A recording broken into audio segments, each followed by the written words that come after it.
बिस्मिल्लाहिर्रहमानिर्रहीम। अस्सलाम वालेकुम। कैसे हैं स्टूडेंट्स आप सब। तो आज हमने स्टार्ट करना है लेक्चर नंबर 2 11th क्लास का, और इसमें हम प्रॉपर्टीज़ पढ़ेंगे रियल नंबर्स की। आपने पहले 9th में भी ये प्रॉपर्टीज़ पढ़ ली होंगी, और बस वही प्रॉपर्टीज़ यहाँ पर भी हैं, कुछ भी नया नहीं है। इन प्रॉपर्टीज़ को पढ़ेंगे क्योंकि एक्सरसाइज 1.1 में इन प्रॉपर्टीज़ का यूज़ है। उसके बाद आपका कॉम्प्लेक्स नंबर्स वाला सारा काम शुरू हो जाएगा, तो वो आगे थोड़ा डिफरेंट हो जाएगा। लेकिन 1.1 तक आपने इन सब चीज़ों को पढ़ना है, और मे भी आगे कुछ एक्सरसाइज हों जिनमें इनका यूज़ हो। और ऑब्जेक्टिव में बहुत बहुत ज़्यादा इनमें से क्वेश्चंस आते हैं, तो आपने इसको अच्छी तरह से समझना है। Properties of real number. अच्छा, हम प्रॉपर्टीज़ ऑफ रियल नंबर पढ़ेंगे विद रिस्पेक्ट टू एडिशन भी और विद रिस्पेक्ट टू मल्टीप्लिकेशन भी। तो सबसे पहले विद रिस्पेक्ट टू एडिशन पढ़ लेते हैं, जिसमें क्लोजर लॉ होता है, एसोसिएटिव लॉ होता है, एडिटिव आइडेंटिटी, एडिटिव इन्वर्स और कम्युनिकेटिव लॉ होता है, कम्यूटेटिव लॉ होता है, जो आपने पहले भी पढ़ लिया है। इसी तरह से मल्टीप्लिकेशन में भी सेम होते हैं, लेकिन वो विद रिस्पेक्ट टू मल्टीप्लिकेशन होते हैं। तो ऐसे करती हूँ, मैं सबसे पहले बोर्ड पर इन सबको लिख लेती हूँ, उसके बाद आपको समझाती हूँ। जी, तो मैंने सब प्रॉपर्टीज़ जो हैं रियल नंबर्स की उनके नाम लिख लिए हैं। अभी एडिशन लॉ अप्लाई करूँगी, मतलब विद रिस्पेक्ट टू एडिशन में समझाऊँगी आपको। तो ये मेन 5 है, मतलब closure law, associative law, additive और एडिटिव आइडेंटिटी, एडिटिव इन्वर्स और commutative law for addition. So सबसे पहले क्लोजर लॉ ऑफ एडिशन को देख लें। तो इसमें हमारे पास 2 रियल नंबर्स हैं, क्योंकि रियल नंबर की प्रॉपर्टीज़ हैं तो रियल नंबर्स का ही काम होगा इसमें। अब लेट्स सपोज 2 नंबर हैं ए एंड बी, ठीक है, और ए और बी मैंने कह दिया कि दोनों बिलोंग करते हैं रियल नंबर से। तो इससे क्या मुराद हुई? इससे मुराद ये हुई कि अगर इन दोनों नंबर्स को मैं ऐड करूँगी तो जो रिज़ल्ट में आंसर आएगा वो भी रियल नंबर ही होगा। तो मैं ऐसे लिख सकती हूँ कि A plus B also belongs to real numbers. अब ये वाला सिंबल है, इसका मतलब है बिलोंग्स टू, ठीक है। तो इस सिंबल का भी आपको पता होना चाहिए कि ए बी बिलोंग करते हैं रियल नंबर से, और अगर ए बी का मैंने एडिशन किया, मतलब उसको मैं ऐड किया अगर, तो वो भी रियल नंबर ही वापस आएगा, कोई और टाइप ऑफ नंबर नहीं आएगा, ठीक है जी। तो ये मेरे पास होगी क्लोजर लॉ ऑफ एडिशन। अब उसके बाद आते हैं एसोसिएटिव लॉ पर। तो एसोसिएटिव लॉ पर 3 रियल नंबर्स हम ले लेते हैं। Let's suppose A B C for all. अच्छा, फॉर ऑल मीन्स कि for all A B belong करते हैं रियल नंबर से, ठीक है। तो मैंने ये कह दिया कि ए बी सी भी बिलोंग कर रहे हैं रियल नंबर से एसोसिएटिव लॉ में। तो एसोसिएटिव लॉ क्या होता है, आपने स्टार्ट से पढ़ते हुए आ रहे हैं। एसोसिएटिव लॉ ये होता है कि हम ब्रैकेट्स अगर इन पे आ जाएं, जैसे कि A plus B plus C is equals to A plus B plus C, ये है एसोसिएटिव लॉ। और इससे मुराद क्या है कि ये जो तीनों नंबर बीच में यूज़ हो रहे हैं वो बिलोंग करते हैं रियल नंबर से, और जब हम उनको ऐड करते हैं तो जो रिजल्ट में आंसर आता है वो भी रियल नंबर से ही बिलोंग करता है। और ये जो लॉ है, ये जो मैंने इक्वालिटी लिखी है, ये हम इसको बोलते हैं एसोसिएटिव लॉ, और बीच में प्लस का साइन है, इसलिए एसोसिएटिव लॉ ऑफ एडिशन है। अब आते हैं एडिटिव आइडेंटिटी पर।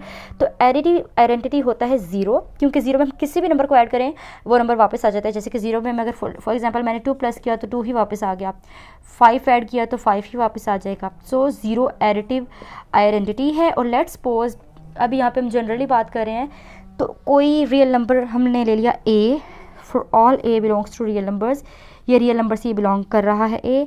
सो अगर ए में मैं कोई 0 ऐड कर रही हूँ तो वो 0 भी तो वो 0 भी कोई 0 मतलब एग्जिस्ट करता है ना यहाँ पर, जो बिलोंग करता होगा रियल नंबर से। इसका मतलब है देयर एग्जिस्ट एनी 0 जो कि आर मतलब रियल नंबर से बिलोंग कर रहा है। और 0 कैसे आ गया, देखें ए प्लस 0 क्या होता है, 0 ए, और ये भी 0 प्लस ए, ये है हमारे पास एडिटिव आइडेंटिटी के ए को 0 में ऐड किया तो ए वापस आया। इसी तरह से 0 में ए को ऐड किया तब भी ए ही वापस आया। तो ए भी रियल नंबर से बिलोंग करता है और 0 भी रियल नंबर से ही बिलोंग करता है। अच्छा, और 0 को हम कहते हैं कि ये आइडेंटिटी एलिमेंट है एडिशन का, ये एडिटिव आइडेंटिटी है, ठीक। अब आ जाते हैं एडिटिव इन्वर्स पर। एडिटिव इन्वर्स क्या है? अब एडिटिव आइडेंटिटी 0 था, तो एडिटिव इन्वर्स क्या होगा, उसी नंबर का इन्वर्स। मतलब लेट्स सपोज फॉर ऑल ए अगर हम कह रहे हैं बिलोंग कर रहा है रियल नंबर से, तो ए का नेगेटिव भी रियल नंबर से बिलोंग कर रहा होगा। वहाँ पर कोई एक ऐसा नंबर भी एग्जिस्ट कर रहा होगा जो नेगेटिव होगा, तो वो भी रियल नंबर से ही बिलोंग करता है, ठीक है। For all A belongs to real number, so there exist any minus A also belongs to real number. और जैसे कि देखें यहाँ पे एडिटिव इन्वर्स, अगर मैं ए प्लस माइनस ए कर दूँ तो आंसर में मेरे पास 0 आ गया है, क्योंकि प्लस माइनस माइनस हो जाएगा और ए कैंसिल होकर 0 आ जाएगा। तो ये जो माइनस ए है ये एडिटिव आइडेंटिटी है ए का, ठीक है। ये एडिटिव आइडेंटिटी एडिटिव इन्वर्स पढ़ लिया। अब है लास्ट में जो 5th प्रॉपर्टी है रियल नंबर की विद रिस्पेक्ट टू एडिशन, वो है कम्यूटेटिव लॉ ऑफ एडिशन या commutative law for addition. So commutative में क्या है, इसमें भी दो कोई से रियल नंबर होंगे और उनका इससे हम बताएंगे कि लेट्स सपोज मेरे पास ए और बी कोई रियल नंबर्स हैं, दो जो बिलोंग कर रहे हैं रियल नंबर से, तो मतलब बी रियल नंबर्स हैं, ठीक है। इस तरह से लिखते हैं, इसी चीज़ पे अपने कंफ्यूज नहीं हो रहा है। इससे मुराद ये है कि हम इस तरह से इनको लिख सकते हैं और ये दोनों नंबर रियल नंबर के हैं, बस इसका सिर्फ इतना सा मतलब है, इस चीज़ पे परेशान नहीं होना। अब कम्यूटेटिव लॉ का क्या होता है, इस पे ये होता है कि ए प्लस बी है अगर, तो बी प्लस ए के इक्वल होगा ये चीज़। अगर ए प्लस बी हम कर रहे हैं तो ये चीज़ इक्वल आएगी बी प्लस ए के। ये जो चीज़ है A plus B is equals to B plus C, ये हमारे पास कम्यूटेटिव लॉ है, जैसे कि एसोसिएटिव लॉ ये चीज़ है। सिमिलरली कम्यूटेटिव लॉ ये होता है। तो स्टूडेंट्स हमने विद रिस्पेक्ट टू एडिशन जो है ये प्रॉपर्टीज रियल नंबर्स की पढ़ ली हैं, बिल्कुल same with respect to multiplication भी हैं, तो इनको मल्टीप्लिकेशन में भी पढ़ लेते हैं इन 5 के 5 को। सो क्लोजर लॉ मल्टीप्लिकेशन में कैसे होगा, एडिशन लॉ वहाँ पर लिखा है, सो यहाँ पे लिख लेते हैं मल्टीप्लिकेशन लॉ, मल्टीप्लिकेशन लॉज, ठीक है। अब सबसे पहले देखेंगे क्लोजर लॉ को। सो क्लोजर लॉ मैंने लिखा, क्लोजर लॉ ऑफ मल्टीप्लिकेशन।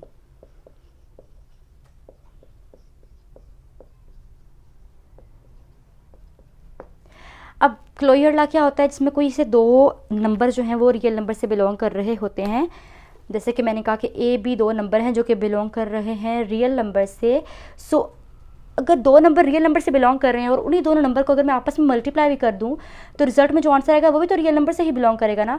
तो ये जो मैंने इसका प्रोडक्ट लिखा है, जो मल्टीप्लिकेशन लिखी है और कहा है कि ये बिलोंग कर रहा है रियल नंबर से, ये क्लोजर लॉ ऑफ मल्टीप्लिकेशन हो गया है। बस इतनी सी बात है, ये हमने बता दिया कि ये क्लोजर लॉ ऑफ मल्टीप्लिकेशन हो गया है। Same associative law of multiplication देख लेते हैं। सो associative law of multiplication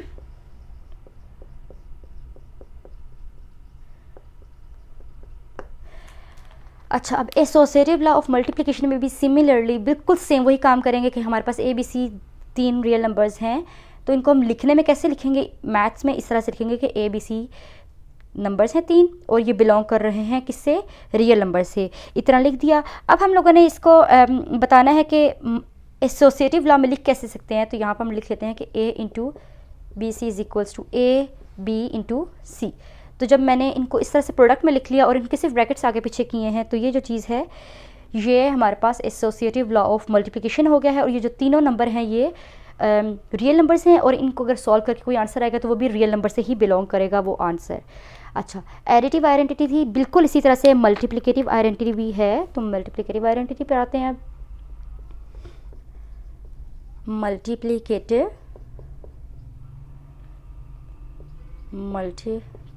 identity.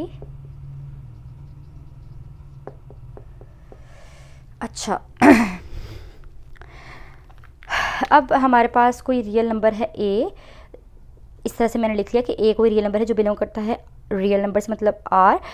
तो यहाँ पे देयर एग्जिस्ट एनी वन जो कि वो भी वन मतलब रियल नंबर से बिलोंग करता होगा, such that A into one is equals to A is equals to one into A. अब ये जो डॉट है इससे कंफ्यूज नहीं होना, इस डॉट का मतलब है मल्टीप्लिकेशन। आगे आप पढ़ेंगे इस डॉट को एज आ मल्टीप्लाई साइन भी, ठीक है। इसको डॉट को भी मल्टीप्लाई के साइन में लिया जाता है हायर लेवल पर। तो अगर हम वन के साथ कोई भी नंबर मल्टीप्लाई कर दें वही नंबर वापस आ जाता है, तो वन मल्टीप्लिकेटिव आइडेंटिटी कहलाता है इसी वजह से, ठीक है। क्योंकि वन के साथ किसी भी नंबर को मल्टीप्लाई कर दें वही नंबर वापस आता है। जैसे कि मैंने 1 से 2 को मल्टीप्लाई किया 2 वापस आ गया, 1 को मैंने 3 से मल्टीप्लाई किया तो 3 ही वापस आ गया, 1 को मैंने 1000 से भी मल्टीप्लाई कर लिया तो 1000 ही वापस आ गया, 1 वापस नहीं आया, ठीक है। इस वजह से जो 1 है ये कहलाता है मल्टीप्लिकेटिव आइडेंटिटी। तो ये 1 हो गया मल्टीप्लिकेटिव आइडेंटिटी। इसके बाद आ जाते हैं कम्यूटेटिव लॉ ऑफ मल्टीप्लिकेशन पे, फोर्थ पे जी। तो फोर्थ पे आते हैं।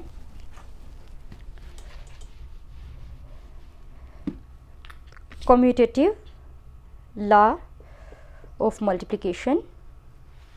नहीं, अच्छा, कम्यूटेटिव लॉ ऑफ मल्टीप्लिकेशन से पहले मल्टीप्लिकेटिव इन्वर्स है। अभी मल्टीप्लिकेटिव आइडेंटिटी पढ़ ली है, इसके बाद पढ़ेंगे मल्टीप्लिकेटिव इन्वर्स, जैसे कि एडिटिव इन्वर्स था, उसके बाद कम्यूटेटिव लॉ ऑफ मल्टीप्लिकेशन होगा। तो फोर्थ वन पे है मल्टीप्लिकेटिव इन्वर्स। ये आपके ऑब्जेक्टिव में भी आते हैं सारे पॉइंट्स, तो आपने इनको अच्छी तरह से समझना है। ये सारा ऑब्जेक्टिव का ही क्वेश्चन, सारा पार्ट है, पोर्शन है। सो मल्टीप्लिकेटिव इन्वर्स क्या होता है? हमने अगेन कह दिया कि ए हमारे पास बिलोंग कर रहा है रियल नंबर से, और ए ज़ीरो के इक्वल नहीं हो सकता मल्टीप्लिकेटिव इन्वर्स के अंडर, ठीक है? ज़ीरो के इक्वल नहीं होना चाहिए ए को, और ए कोई नंबर है जो कि रियल नंबर है। अच्छा अब क्या है such that a into a raised to power minus 1 is equals to 1 is equals to a raised to power minus 1 into a। अच्छा, अब ये जो a raised to power minus 1 है, ये मल्टीप्लिकेटिव इन्वर्स है a का। क्यों? क्योंकि इस चीज़ को हम इस तरह से भी लिख सकते हैं 1 डिवाइडेड बाय a, और इन दोनों को कैंसिल करें तो हमारे पास आ जाता है वापस में 1। तो a का इन्वर्स क्या है? a का रेसिप्रोकल। रेसिप्रोकल मतलब ए को हम लोगों ने मतलब कोई पावर नीचे कोई नंबर नहीं होता, मतलब 1 होता है, तो हमने इसको ऊपर नीचे करके लिखे तो 1/a आ गया, और इन दोनों को आपस मल्टीप्लाई किया तो 1 आ गया।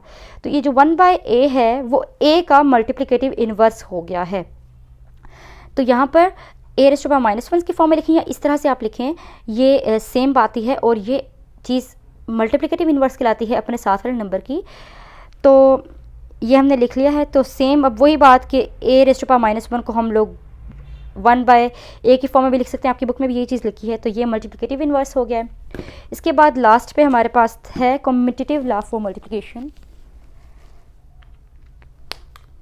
सो कम्यूटेटिव लॉ ऑफ मल्टीप्लिकेशन भी सेम वैसे ही जैसे फॉर एडिशन था। Commutative law for multiplication. So अब अगेन हमारे पास कोई दो रियल नंबर्स हैं ए बी। तो मैंने लिखा किस तरह से मैथ्स के फॉर्म में, मैंने मैथ्स की लैंग्वेज में इस तरह से लिख दिया कि ए बी दो रियल नंबर्स हैं, A B belongs to real number, ठीक। और A B is equals to B A. अब ये कम्यूटेटिव लॉ मैंने अप्लाई कर लिया, और मल्टीप्लिकेशन भी अप्लाई कर ली कि बीच में कोई साइन नहीं है तो मल्टीप्लाई आपस में हो रहे हैं, आपस में इसका मतलब है। अच्छा, ए बी इक्वल ही होगा बी ए के, ए बी का आंसर बी ए के इक्वल होगा, और जो आंसर होगा वो भी रियल नंबर से ही बिलोंग करता होगा। तो ये भी कम्यूटेटिव लॉ ऑफ मल्टीप्लिकेशन भी पढ़ लिया है हमने। तो उम्मीद है स्टूडेंट्स आपको ये प्रॉपर्टीज़ रियल नंबर्स की समझ में आ गई होंगी, जो कि विद रिस्पेक्ट टू एडिशन उस साइड पे लिखी हैं लेफ्ट साइड पे, और राइट साइड पे लिखी हैं विद रिस्पेक्ट टू मल्टीप्लिकेशन। तो अगर आपको वीडियो में कोई कन्फ्यूजन हो, कोई बात समझ में ना आई हो, कोई पॉइंट समझ में ना आया हो, तो आप कमेंट सेक्शन में लाजमी पूछें, और इस प्रॉपर्टीज़ को फॉलो करते हुए आपके क्वेश्चन एक्सरसाइज 1.1 के सॉल्व होंगे, और जो आगे फर्दर कुछ प्रॉपर्टीज़ बताई हुई हैं उनको तो वो नेक्स्ट लेक्चर में आपको करवाऊंगी। तो अगर आपको वीडियो अच्छी लगी है, यूज़फुल लगी है, तो इसे लाइक कर लें, अपने फ्रेंड्स और क्लास फेलोज़ के साथ शेयर कर लें ताकि वो भी इस लेक्चर को ले लें। और अब मैं आऊँगी नेक्स्ट लेक्चर के साथ जिसमें बाकी की फर्दर प्रॉपर्टीज़ को और एक्सरसाइज को डिस्कस किया जाएगा। तब तक के लिए अल्लाह हाफिज़।